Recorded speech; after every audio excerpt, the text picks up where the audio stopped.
Salut tout le monde, la maison du Grenat vous salue. On est enfin, après une petite attente, on n'avait pas fait de podcast depuis très longtemps. On va parler de l'avant-match entre Bordeaux et le FC Metz. Je suis avec Grenat Forever pour qu'on puisse un peu en parler. Salut Grenat Forever. Salut Socket, bonjour, bonsoir à la communauté messine. Et avant de commencer, alors petite note très rapide, hein, nous avons passé les 200 abonnés sur la chaîne YouTube. Je crois que c'était la journée d'avant, hein, hier. Alors on fait ce podcast en milieu de semaine, donc encore une fois merci tout le monde hein, pour ceux qui se sont abonnés à notre chaîne. Hein, ça monte tout doucement hein, et ça commence à prendre bien. On a des bons retours et on va continuer comme ça jusqu'à la fin de la saison. Mais en tout cas merci, merci à tous ceux qui nous suivent. On va parler donc de ce match. Comme d'habitude, avant match en 3 parties. Alors format un peu plus court aujourd'hui. On va faire un petit test pour voir si ça va être beaucoup plus efficace. On va parler du FC Metz dans une première partie, deuxième partie sur Bordeaux, troisième partie par rapport au pronostic, hein, comme d'habitude, hein, Grenat Forever et moi-même qui sont dans une sorte de compétition pour savoir qui c'est qu'il y aura un gage satanique à la fin de la saison. Donc on va essayer chacun de donner notre pronostic. On commence tout d'abord par la première partie sur le FC Metz, jingle.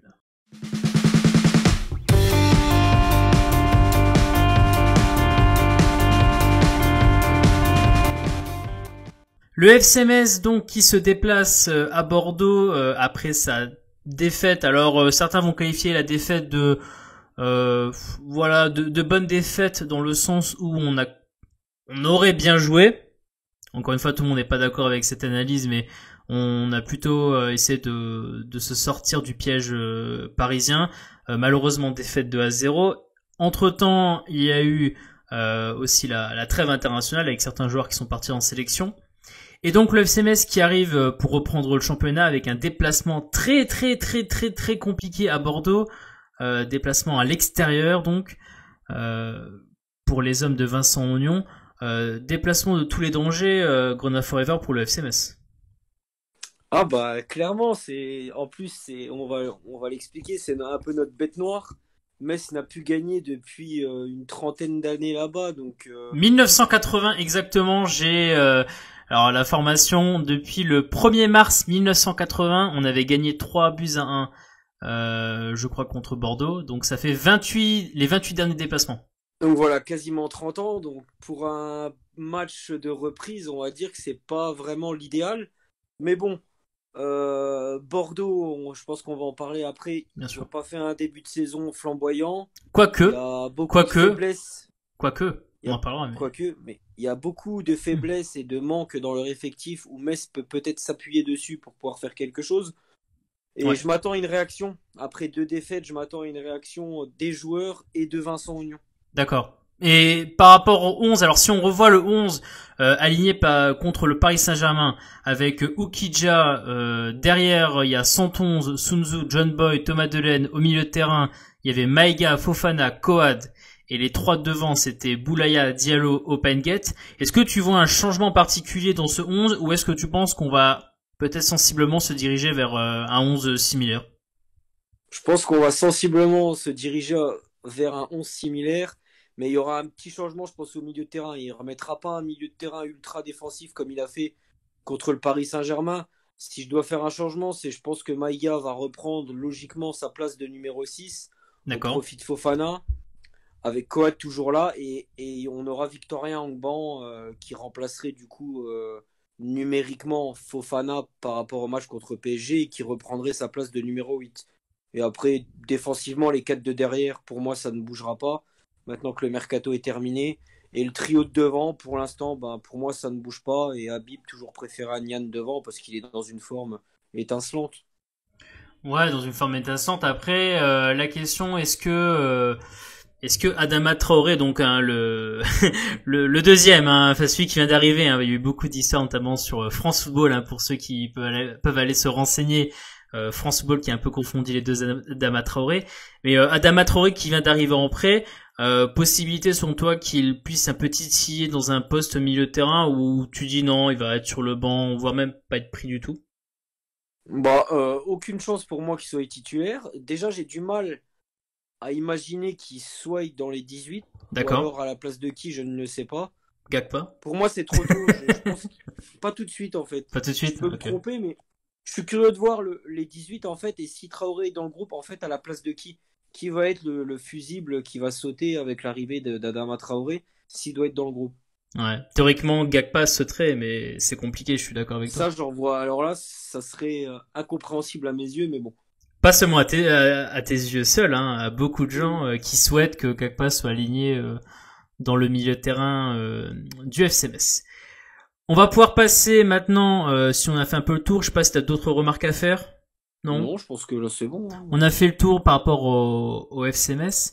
On va voir aussi maintenant le point de vue de Bordeaux, hein, quelque chose à dire également sur Bordeaux. Et donc on va voir ça tout de suite.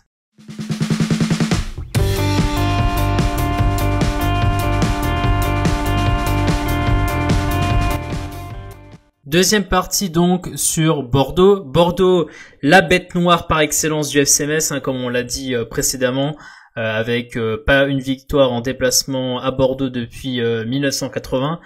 Ça remonte à loin. Bordeaux qui, après un début de saison compliqué, tu l'avais noté, notamment une défaite assez embêtante hein, contre Angers, qui a réussi à gagner son troisième match. Voilà, ça les a bien relancés. Et dernièrement, nul contre Lyon, à Lyon, Mhm. ce qui n'était pas un résultat évident à trouver, mine de rien. Ah, mais pas du tout. Après, il y a eu des circonstances qui ont fait que, mais Bien sûr, puisque alors contexte du match, hein, il y a eu ce carton rouge qui intervient. Puis Bordeaux est une Ouais, équipe qui réussit sensiblement deuxième temps. depuis 3-4 ans à emmerder l'Olympique Lyonnais à chaque fois à Lyon. Donc, Ouais. Voilà. Mais c'est vrai que alors on voit le 11 de Bordeaux avec par rapport à Lyon, c'était brillant en pointe avec Kalou, Depréville, Wang, à premier terrain Chouameni, Otavio et derrière Benito, Koscielny, Messer et Kouateng, but et également Costil voilà pour le gardien. Pareil, hein, on voit pas pourquoi est-ce qu'il changerait profondément son 11. Hein. Il a quand même une satisfaction quand même d'avoir ramené un point de Lyon. Est-ce que tu vois ce 11 là un peu emmerdé Metz on parle peut-être notamment de la rapidité d'un joueur comme Kalou, de l'adresse d'un joueur comme Depréville. ah bah de toute façon, ils vont nous faire chier. Après, je sais pas quel système va mettre Paulo Sousa parce que lui, il a un peu c'est un peu l'adepte du 3-4-3, 3-5-2. Là, on a vu qu'il est repassé à une défense à 4 pour Oui. se donner plus de gages de sécurité contre Lyon. Est-ce qu'il va repasser un système à 3 contre Metz, laisser une défense à 4 parce qu'il sait que devant les Messins en compte, ça peut faire mal? Je Mhm. sais pas, ça reste à voir. Ils peuvent nous embêter avec les flèches qu'ils ont devant, mais je me dis qu'il y a quand même un coup à faire. Défensivement, ils sont, à part Laurent Koscielny, il y a vraiment quelque chose à faire dans leur dos. On l'a vu, Angers l'a très bien mis à profit sur le premier match. Ouais. Pour moi, il y a des coups à jouer, mais pour ça, il faut les jouer à fond, les coups. Bordeaux a une dynamique quand même qui est beaucoup plus intéressante que celle du SMS en ce moment. Ah, mais bien sûr, mais Mhm. en fait, moi, je vois mal Metz enchaîner 3 résultats négatifs d'affilée. Mhm. Et toutes les séries ont un moment ont une fin. Donc si on pouvait mettre Ok. fin à la série de 29 années sans victoire à Bordeaux, ça serait pas mal. Pourquoi pas? Ah moi je vote pour. Hein. Je pense que tout le monde vote pour également. On va passer à la dernière partie sur les pronostics. Hein. Donc chacun a de son pronostic hein, dans cette dernière partie de ce podcast.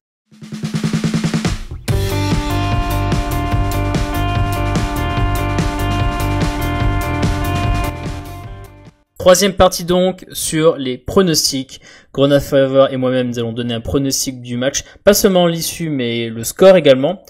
Pour rappel, je suis toujours en avance par rapport à toi puisque nous avons encore une fois merdé tous les deux par rapport au Paris Saint-Germain. Mhm. Ce qui fait que j'ai toujours mes 2 points d'avance. C'est ça. Donc la saison se poursuit également pour nous. Grenade Forever, qu'est-ce que tu vois en termes de résultats à Bordeaux pour le SMS? Match nul, un but partout. Tu souhaites le match nul? je vois pas Metz perdre, mais je vois pas Metz gagner non plus. On va prendre un point, ce qui serait pour moi une bonne performance dans l'optique où la semaine prochaine, on en parlera, on confirmerait chez nous contre Amiens. Ouais. Il faut qu'on soit plus solide défensivement parce que ça fait quand même beaucoup de buts encaissés. Ça fait quand même 5 buts encaissés sur ces 2 derniers matchs. Donc je m'attends à une réaction aussi défensive de nos gars. Donc un partout. Ok, d'accord. C'est un score de l'espoir pour toi ou c'est vraiment un pronostic, genre une prévision du match? Non, pour moi, c'est pas un score de l'espoir. Je pense que c'est une prévision du match. Ok. J'aurais pu pronostiquer la victoire de Metz parce que je sais pas pourquoi, mais je le sens. Tu le Je le sens sens venir. relativement bien ce match. Tu le Mais sens venir, tu le sens venir. Ouais. Mais écoute, moi je vais rester sur un 0-0. Hein. Je pense que Bordeaux a, malgré les armes offensives qui sont sur le papier quand même assez intéressantes, hein. De Préville, on sait ce qu'il peut faire. Ocalou, quand il est bon, aussi peut être très très chiant.